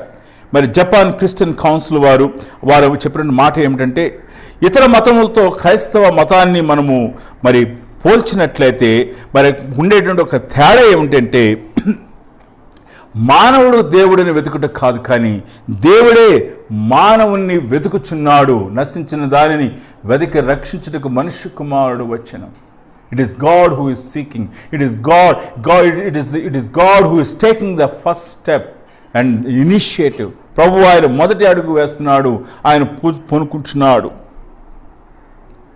మరి ఒక భక్తుడు చెప్పినటువంటి మాట ఏమిటంటే, ప్రభు మన విషయమై ఎంత ఆసక్తి కలిగిన వారుగా ఉన్నారో చెప్పడం కొరకు ఆయన ఈ మాట చెప్పాడు. మీరు ఎంత పెందలకడ లేచి చలికాలం మందు అమిత చలిగా ఉన్న ఉదయమున ప్రార్థన మందిరకు వెళ్ళినను, లేక అర్ధరాత్రి చలిరాత్రి వెళ్ళినను, మీకంటే ముందుగా దేవుడు లేచి మీ కొరకు ఆయనే మిమ్మల్ని లేపి ఉన్నాడు. God is the initiator. God is the one who is taking the first step. ప్రభువు ఆయన మొదటి అడుగు వేస్తున్నాడు, ఆయన మనల్ని వెతుకుచున్నాడు, ఆయన మనల్ని పిలుస్తుంటున్నాడు. అయితే ఈ యొక్క వాక్య భాగము విశ్వాసుల కొరకు ఇవ్వబడినటువంటి వాక్య భాగం, జారిపోయిన విశ్వాసుల కొరకు ఆయన ఇస్తున్నటువంటి వాక్య భాగం. నేను మీ దగ్గరికి వచ్చి తలుపు తట్టుచున్నాను. ఆయన అడుగుతున్నాడు, నేను వచ్చాను. I took the first step. I'm knocking at the door. I have come with all the exhortations. మీకు వేసిన హెచ్చరికలన్నీ కూడా నేను మీకు ఇచ్చినాను. I have come with all the spiritual truths to you. I have come with all the blessings to you. I have blessed you. I am knocking at the door. నీ హృదయ తలుపు నేను తడుతూ ఉంటున్నాను. నువ్వు తెరిచినట్లయితే, మన ఆరాధనలో కేంద్ర బిందువుగా ఉండడం కొరకు మన యొక్క మందిరాల యొక్క తలుపులు ప్రభు కొరకు తెరిచినట్లయితే, మన గృహాల్లో ప్రభు ఆరాధించబడినట్లుగా మన గృహాలు ప్రభు కొరకు తెరిచినట్లయితే, మన హృదయ సింహాసనంలో ఆయన అధిష్ఠించినట్లుగా మన హృదయాలు ప్రభు కొరకు తెరిచినట్లయితే అది ఎంత ఆశీర్వాదకరమని మరొక భక్తుడు చెప్తుంటున్నాడు. ప్రభువు తట్టుచున్నాడు. తట్టుట అర్థం ఏమిటి అంటే, ఆయన నీకు గుర్తు చేస్తున్నాడు, నీకు హెచ్చరిక చేస్తున్నాడు. నిన్ను ఆ యొక్క knock tells you give an attention to me. నువ్వు నా వైపు నీ యొక్క దృష్టిని మరవచ్చు. Don't ignore the knocks. ఆ యొక్క తట్టుచున్నప్పుడు ఆ యొక్క మారి నీ హృదయం దగ్గరికి వచ్చి ఆయన తట్టుచున్నప్పుడు డోంట్ ఇగ్నోర్ ద నాక్స్ దట్ నాక్ దట్ యువర్ హార్ట్. ప్రభునందు ప్రియమైన దేవుని బిడ్డలారా, ఈ ఉదయకాల సమయంలో మనకి జీవితంలో ప్రభువు నీ హృదయాన్ని తడుతున్నాడని నువ్వు గ్రహించావా? గ్రహించి నీ జీవితంలో ప్రభువుకి ఇవ్వాల్సిన స్థానాన్ని, ఆ ఫోకల్ సెంట్రల్ అటెన్షన్ని ఆయనకి ఇవ్వడానికి ఇష్టపడుతుంటున్నావా? ఇక్కడ ప్రభువు చెప్తున్నటువంటి మాట ఏమిటంటే, నా స్వరం విని తలుపు తీసినడలా నేను అతని యొద్దకు వచ్చి అతనితో నేనును నాతో కూడా అతడును భోజనము చేయదు. వి డైన్ టుగెదర్. గ్రీకులో 3 పదాలు ఉపయోగించారు భోజనమును గురించి. 3 పదాలు. గ్రీకులు వారి యొక్క భోజన విధానం మరి మన మోడర్న్ డే భోజన విధానంలానే ఉంటుంది. మరి బ్రేక్ఫాస్ట్ అది చాలా తేలికతో కూడిందిగా, హడావిడిగా ఉండేదిగా ఉంటుంది. ఫ్యామిలీ అంతా కూడా బ్రేక్ఫాస్ట్లో ఉండరు. లంచ్ మరి దాని కొరకు వేరొక గ్రీక్ పదాన్ని ఉపయోగించారు. లంచ్లో ఏంటంటే మనము ఇంటిలో తినము, బయట మన పని సమయంలో పని స్థలాల్లో మనం భోజనం చేస్తాం. కానీ డిన్నర్, రాత్రి వేళ చేసే భోజనంలో అందరం కూడా కలిసి భోజనం చేస్తాం. మరి గ్రీకుల్లో ఇక డైప్నన్ డిన్నర్, రాత్రి చేసే భోజనము, అది మెయిన్ మీల్. అనేక రకములైన ఆహార పదార్థాలతో ఉంటాయి. మరి హెడ్ ఆఫ్ ద ఫ్యామిలీ ఉంటాడు, ఫ్యామిలీ మెంబర్స్ అందరూ కూడా ఉంటారు. అది కేవలం మరి కొన్ని నిమిషాల్లో భోజనం చేసేది కాదు, కానీ చాలా రాత్రి వరకు వారు భోజనం చేస్తారు. It's a leisure time. Dinner దగ్గర దే ఓపెన్ దేర్ హార్ట్స్. వారు హృదయాలు తెరిచి వారు మరి తెరిచిన హృదయాలతో భోజనం చేస్తారు. ఎస్తేరు రాజుని ఎలాగైనా భోజనానికి పిలిచిందో, తన హృదయం తెరవడం కొరకు హృదయం తెరిచి మాట్లాడిందో అలాగన. It's a open heart discussion. It's a 1-to-1 discussion. There is no rituality here. ఇక్కడ మరి ఎటువంటి ఆచారాలు లేవు, ఎటువంటి సాంప్రదాయాలు లేవు, ఇక్కడ ఎటువంటి మరి తంతు లేదు, ఎటువంటి కార్యకలాపాలు లేవు. 1-on-1 తెరవబడిన హృదయంతో యథార్థంగా హృదయాన్ని కుమ్మరించుకుని ఓపెన్ హార్ట్తో మరి ఓపెన్ మైండ్తో ఓపెన్ డిజైర్స్తో మరి మాట్లాడుకుంటాం. రాత్రి వేళ ఇంటిలో భోజనం చేసేటప్పుడు ప్రభు చెప్తున్న మాట అది. You can open your heart before me. I'll give time. There is nothing called hurry. నేను వెళ్ళిపోవాలనేటువంటి విషయం ఏమీ లేదు. ఉదయం పనికి వెళ్ళాలనేటువంటి విషయం ఏమీ లేదు. మధ్యాహ్న కాల సమయంలో భోజనం అయిన వెంటనే మళ్ళీ పనిలో చేరాలనే విషయం లేదు. I give enough time for you to talk with me. ప్రభునందు ప్రియమైన దేవుని పిల్లారా, ప్రభు మనతో అడుగుతున్నాడు. డైప్నన్ డిన్నర్, ఆ యొక్క విశాలమైన విస్తృతంగా హృదయమంతా కలిసి భోజనం చేసేటువంటి ఆ యొక్క స్థితిలోనికి మనల్ని తీసుకువెళ్తాను అని ప్రభు చెప్తుంటున్నాడు. దాని కొరకు ఆశపడుతున్నాడు. Give your time. I give my time. నేను నా సమయం అంతా కూడా నీ కొరకు ఇస్తాను. You give your time. నీ హృదయమంతా కూడా తెరిచి నా దగ్గర పరచు. మనం కలిసి భోజనం చేస్తాం, మాట్లాడతాం. నువ్వు నాతో మాట్లాడు, నేను నీతో మాట్లాడతాను. ప్రభునందు ప్రియమైన దేవుని బిడ్డలారా, లవోదికీయ సంఘానికి పిలుస్తున్నాడు. పశ్చాత్తాపడు, నీ హృదయాన్ని తెరువు, నేను నీ దగ్గరికి వస్తాను. ఉదయకాల సమయంలో మన జీవితంలో ఆయనకి సమయాన్ని ఇవ్వటానికి మనం ఇష్టపడుచున్నామా? మధ్యకాలంలో ఒక భక్తుడు చెప్పాడు. ఆయన ఏమన్నాడంటే, ప్రభు నీ యొక్క డబ్బును అడగట్లేదు, నీ పదవంతను అడగట్లేదు, ఆయన నీ జీవితాన్ని అడుగుతున్నాడు. ప్రభునందు ప్రియమైన దేవుని బిడ్డలారా, ఆయనకు నీ సమయాన్ని ఇవ్వడానికి ఇష్టపడుతున్నావు. All of your time. మొట్టమొదటిగా ఆయనతో భోజనము చేసేటువంటి సమయం నువ్వు ఆయనకి ఇవ్వగలవా? ఇచ్చినట్లయితే మన ఆత్మీయ నేత్రాలను తెరిచి మన ఆత్మీయ జీవితాన్ని శుద్ధి చేస్తూ ఆయన మనలను ఆత్మీయంగా ఉన్నతమైన స్థితికి తీసుకువెళ్ళవాడించున్నాడు. ఇక్కడ ప్రభు చెప్తున్నట్టు మాట చూడండి. ఆయన మరి నేను జయించి నా తండ్రితో కూడా ఆయన సింహాసనమందు కూర్చుండిన ప్రకారము జయించే వారిని నాతో కూడా నా సింహాసనమందు కూర్చుండినిచ్చేదను. Overcome the temptation of the fashionable world. ఇక మరి ఆకర్షణతో కూడినటువంటి ఫ్యాషనబుల్ లోకమును నువ్వు జయించినట్లయితే నా సింహాసనం మీద కూర్చుండబెడతాను. రాజ్యము దేవునిది, ఆయనతో పరిపాలన చేయుటకు ఆయన రక్తములో విమోచించబడిన వారికి ప్రభు ద్వారములు తెరుచుతున్నాడు. దానియేలు గ్రంథాన్ని మనం చదువుతున్నప్పుడు మనకు చాలా స్పష్టంగా అర్థమవుతా ఉంది. అది ఏమిటి అంటే రాజులు మారారు కానీ దానియేలు మారలేదు. కారణం ఏంటంటే దానియేలు దేవుని చేత అపాయింట్ చేయబడిన ప్రైమ్ మినిస్టర్. రాజులను ఆయన గద్దె దించాడు, గడ్డి మేపించాడు, వారి ముఖములు వికారమగినట్లుగా చేశాడు. దేవునితో సహవాసములో ఉన్నటువంటి ఆ దానియేలు 3 రాజ్యములు వెళ్ళినప్పుడు కూడా తానే అధికారములో ఉండి పరిపాలన చేసి ఉన్నాడు. కాబట్టి ఉదయకాల సమయంలో ప్రభు మనల్ని పిలుస్తున్నాడు. నా సింహాసనం మీద కూర్చుండనిత్తను, మిమ్మల్ని రాజులుగా నేను చేస్తాను, మీకు అధికారాన్ని ఇస్తాను. క్రైస్తవ నిరీక్షణ, శుభప్రదమైన నిరీక్షణ, వెయ్యేండ్ల కాలం గురించి నిరీక్షణ అదే. ఓవర్కమ్, జయించువానికి. ఇక 7 సంఘాల్లో కూడా మనం చూసినప్పుడు ఈ పదం కనిపిస్తూ ఉంది. మరి 2వ అధ్యాయము 7వ వచనంలో ఎఫెసు సంఘంతో ఆయన మాట్లాడుతున్నప్పుడు జయించువానికి జీవవృక్ష ఫలములు ఇస్తానని చెప్పాడు. 2వ అధ్యాయం 11వ వచనంలో జయించువానికి వారికి మీద 2వ మరణం పనిచేయదని చెప్పాడు.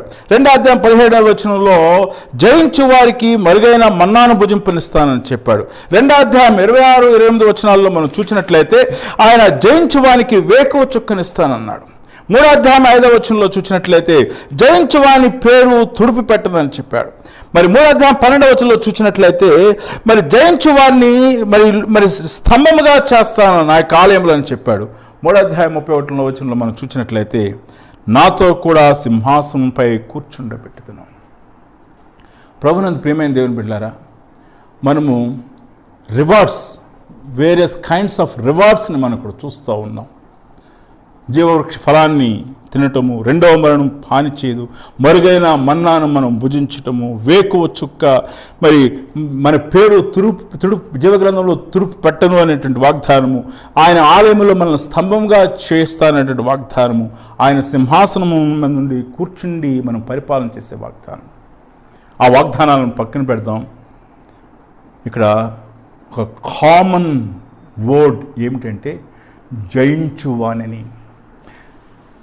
సప్త సంఘాలకి సప్తోపదేశముల యొక్క పిలుపు ఏమిటంటే జయించు జీవితము కొరకైనటువంటి పిలుపు. Yes, there are temptations, yes there are troubles, yes there are times, trying times, yes there are challenges that we need to face as a Christian. But the appeal and the call is to be victorious. జయించువారిగా ఉండాలని ప్రభు పిలుస్తున్నాడు. ఓడిపోయినటువంటి క్రైస్తవ జీవితము కాదు, కానీ విజయంతో కూడినటువంటి క్రైస్తవ జీవితము జీవించుట కొరకు ప్రభు మనల్ని పిలుస్తున్నాడు. ప్రభునందు ప్రియమైన దేవుని బిడ్డలారా, ఉదయకాల సమయంలో ఈ విజయవంతమైన జీవితము జీవించుటకు నీ ఒక్కడివే నీవు ప్రయాసపడట కాదు, కానీ జయించువాడు నీతో ఉన్నాడు.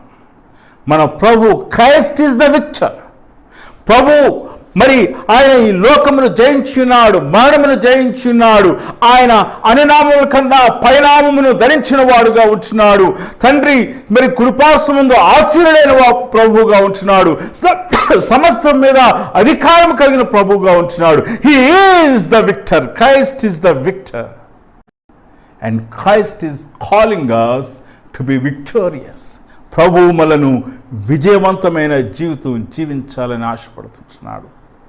ఆత్మీయ జీవితంలో విజయవంతమైన జీవితం జీవించుట అంటే ఈ లోక సంబంధమైన కాంపిటేటివ్ పోటీతత్వంతో కూడినటువంటి విధానములో ద్వారా నువ్వు జయించు జీవితాన్ని జీవించవు. కానీ ఆత్మీయ జీవితంలో జయించు జీవితం జీవించడానికి ఆయనకు నమ్మకస్తుడై ఉండి ఆయన వాక్యములకు బోధకు విధేయత చూపుచు ఆయన మీద ఆధారపడుచున్నప్పుడు ఈ యొక్క జయించు జీవితాన్ని నువ్వు జీవించగలవు.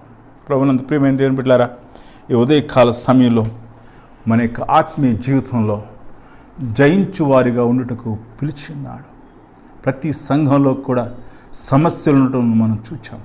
ప్రతి సంఘము కూడా పాపమును సాతాను యొక్క శోధనను ఎదుర్కోవటం చూచాం. ప్రతి సంఘం కూడా పడిపోవటాన్ని కూడా చూచాం. కానీ మన ప్రభు, ప్రేమగల ప్రభు పిలుస్తూ ఉన్నాడు. పశ్చాత్తాపం కొరకై పిలుస్తున్నాడు. ఆయన తన వైపుకు తిరిగి రమ్మని పిలుస్తున్నాడు. He's calling us, go back to him.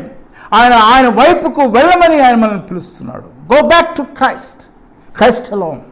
క్రీస్తు వైపుకు మళ్ళండి, క్రీస్తు వైపుకు పరిగెత్తండి. ఎందుకో తెలుసా? ఈ లోకంలో ధనధాన్యములు సంపాదించుకున్నట్టుకు కాదు, భోగభాగ్యములను సంపాదించుకున్నట్టుకు కాదు, కానీ నువ్వు జయించు జీవితము జీవించుట కొరకు. To stand as a victorious person in this world. ఈ లోకంలో జయించువాడుగా ఉండాలని. అది ఆయన సింహాసనాసుడైన ప్రభు దగ్గరికి నువ్వు వెళ్తున్నప్పుడు ఒక విక్టోరియస్ పర్సన్గా నువ్వు వెళ్ళాలని దేవుని యొక్క ఉద్దేశం. ప్రభువు నన్ను అటువంటి విక్టోరియస్ క్రిస్టియన్ లివింగ్ కొరకు ఆయన మనల్ని సిద్ధము చేయను కాక, జయించు జీవితం కొరకు సిద్ధము చేయను కాక. తల వంచుకుందాం, ప్రార్థించుకుందాం. మమ్మల్ని మిక్కిలిగా ప్రేమించిన మా ఘనమైన తండ్రి, ఈ సమయంలో మీరు మాకు అనుగ్రహించిన సమయాన్ని బట్టి మీకు వందనాలు. జయించు జీవితం అంటే ఏమిటో మేము అర్థం చేసుకోవడానికి కృప చూపండి.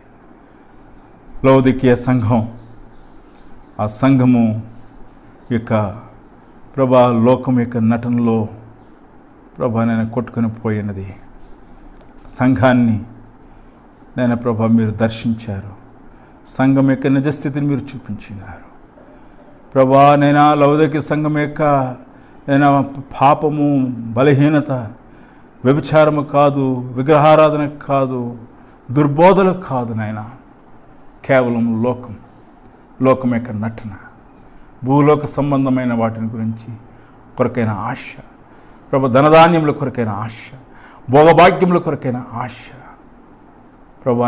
ఆ సంఘాన్ని మీరు దర్శించారు. ఆ సంఘముని మీరు ప్రేమించారు, పిలిచారు తండ్రి. ఆసక్తి కలిగి మారు మనసు పొందమని పిలిచారు. తలుపున వద్ద నుండి తట్టుచున్నానని మీరు పిలిచారు. సంఘము తిరిగి రిస్టోర్ అవడం కొరకు మీరు పిలిచారు. వారితో భోజనం చేస్తానని మీరు చెప్పారు. మాతో కూడా పిలుస్తున్నారు, మా హృదయాలను తడుతున్నారు, మా సంఘాన్ని తడుతున్నారు. ఈ వాక్యం వింటున్నటువంటి ప్రతి బిడ్డను కూడా మీరు దర్శించండి. నామకార్థమైనటువంటి జీవితము, నిలువెచ్చనటువంటి జీవితము, మీకు ఇష్టం లేనటువంటి జీవితము నుంచి మమ్మల్ని విడుదల కలుగచేసి, మీకు ఇష్టం లేని వాటి అన్నిటిని కూడా మేము విడిచిపెట్టి మరి చల్లని శ్రేష్టమైన నీరు వరే, వెచ్చని ఉబుకు నీటి ఊటవలే మేము ఉండుటకు మీరు సహాయం చేయండి. కలుషితమైన, కల్మషమైన, నులివెచ్చని జీవితం నుంచి మమ్మల్ని విడిపించి మా జీవితాలను సరిచేసి మీ కొరకు ఆత్మీయంగా, నీతిగా, పరిశుద్ధతతో జీవించుటకు కృప చూపి నడిపించండి. మా సంఘాన్ని దర్శించండి, మీకు ఆత్మచేత సంధించండి. మాలో ప్రతి వారికి పశ్చాత్తాప ఆత్మను అనుగ్రహించి మమ్మల్ని పశ్చాత్తాపంలోనికి నడిపించి ఉన్నతమైన జయించు ఆత్మీయ జీవితం జీవించుటకు కృప చూపి నడిపించమని ప్రార్థన యేసు పరిశుద్ధ నామమున అడుగుచున్నాము తండ్రి. ఆమేన్. మన తండ్రి అయిన దేవుని ప్రేమ, ఆయన కుమారుడైన యేసు క్రీస్తు కృప, పరిశుద్ధాత్మ దేవుని యొక్క నిత్య సహవాసం సన్నిధి, జయించు వారిగా జీవించుటకు తన కృపను, సహాయమును మనకు మెండుగా అనుగ్రహించును గాక. ఆమేన్. అందరికీ కూడా వందనాలండి. ప్రభు మిమ్మల్ని దీవించును గాక.